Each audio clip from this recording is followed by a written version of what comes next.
saudara-saudara seiman semua. Senang sekali bertemu kembali dalam DDD Fusion hari ini. Hari ini kita akan membaca dari Markus 4 ayat 22 ya. Juga Lukas 8 ayat 17 itu hampir sama dikatakan. Tidak ada sesuatu yang tersembunyi yang tidak akan dinyatakan. Tidak ada sesuatu rahasia yang tidak akan tersingkap ya. Lukas 8:17 dikatakan tidak ada rahasia yang tidak diumumkan. Ya, terus di Matius 10 ayat 26 juga dikatakan begitu.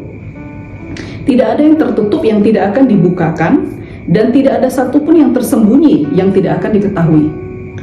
Itu kata firman Tuhan ya.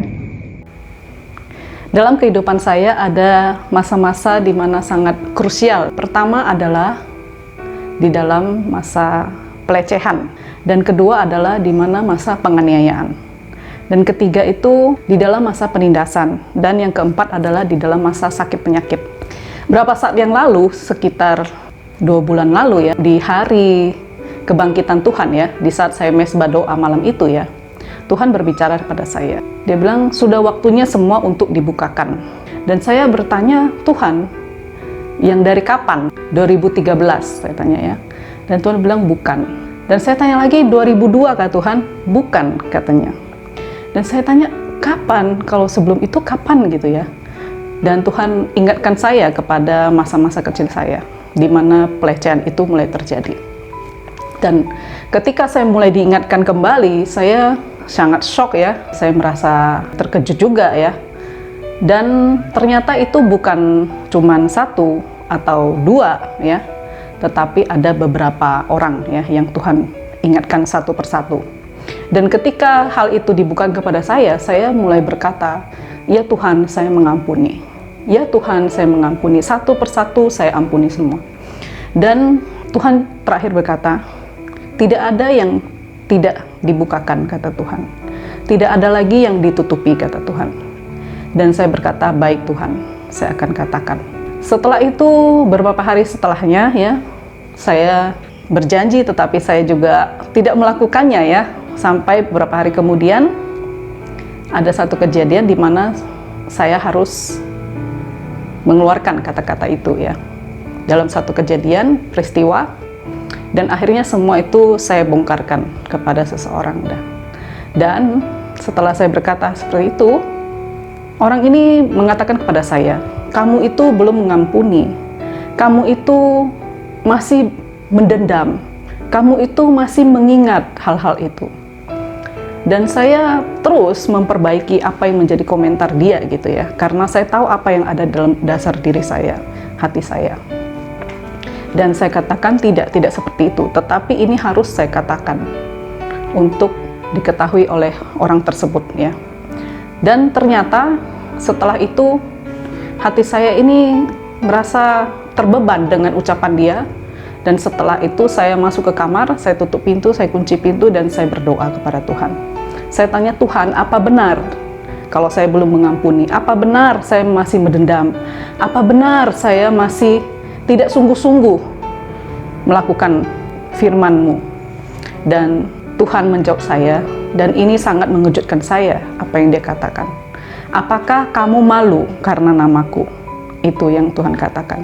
Dan saat dia bertanya seperti itu, saya sangat sedih hati. Saya menangis dan saya berkata, iya Tuhan, ampuni saya. Dan saya ingat bagaimana ketika saya berhadapan dengan orang tersebut, saya tidak merasa apa-apa, saya tidak merasa harus dendam atau marah atau apa kepada mereka lagi ya.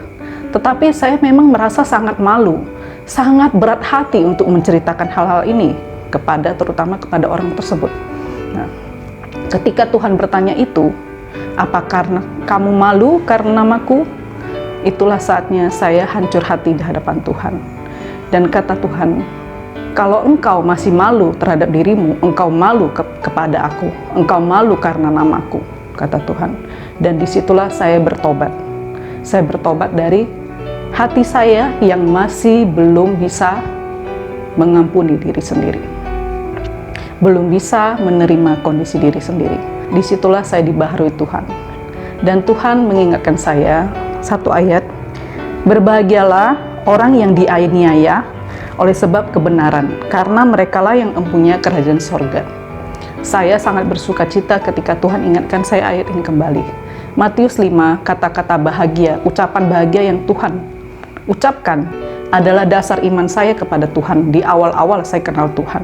Dan salah satu ayat ini adalah ayat yang menguatkan saya dan dia ingatkan saya kembali. Tuhan itu begitu mengasihi kita.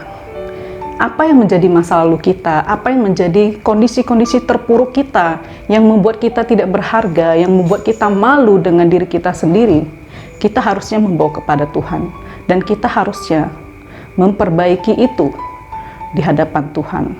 Jadi seharusnya kita mengetahui bagaimana nilai diri kita di hadapan Tuhan, bukan lagi apa yang kita pikirkan seperti masa lalu kita, seperti segala kesalahan-kesalahan kita, atau seperti apa yang dilekatkan orang lain kepada kita. Ketika waktu itu saya merasa saya tidak berharga, saya malu kepada diri saya sendiri, saya tidak berani terbuka kepada orang lain gitu ya. Tetapi akhirnya saya menyadari bagaimana nilai kita, nilai saya di hadapan Tuhan itu jauh lebih berharga dibandingkan label-label atau nilai yang dilabelkan orang lain kepada kita. Semoga apa yang saya sampaikan ini memberikan iman dan kekuatan kita untuk lebih lagi sungguh-sungguh mengasihi Tuhan dan berjalan bersama Tuhan. Shalom, Tuhan memberkati.